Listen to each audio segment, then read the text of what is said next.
কত কিছু চাইলাম পাইলাম না, দিল না আল্লাহ। বলে না আপনার সব দোয়া কবুল, তবে কবুল হওয়ার তিনটা সিস্টেম আছে। কয়টা? চান্দুল্লার ভাইয়েরা মনে থাকবে কয়টা? আপনি যত দোয়া করছেন সব কবুল, কারণ আল্লাহর কাছে কিছু চাইলে আল্লাহ ফিরাইয়া দিতে জানে না। আল্লাহ জানেই না কেমনে ফিরাইয়া দিতে হয়।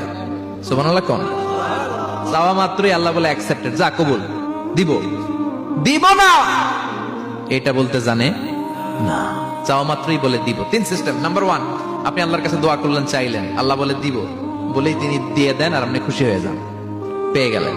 নাম্বার টু, আপনি আল্লাহর কাছে দোয়া করলেন, চাইলেন, তখনও আল্লাহ বলে দিব, তবে এখন না, সবুর, একটু পরে দিব। কখন দিলে আমার জন্য ভালো, আমার চেয়ে ভালো জানে কে, পরে দিবে।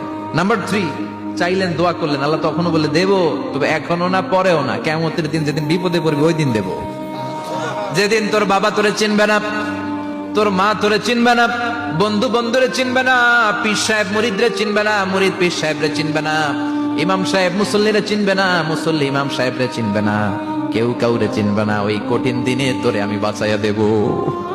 তাই দোয়া যা করছেন ছোটবেলা থেকে আজকে পর্যন্ত, লস হয়েছে না লাভ? লস না লাভ? এজন্য বেশি বেশি দোয়া করার দরকার আছে না নাই?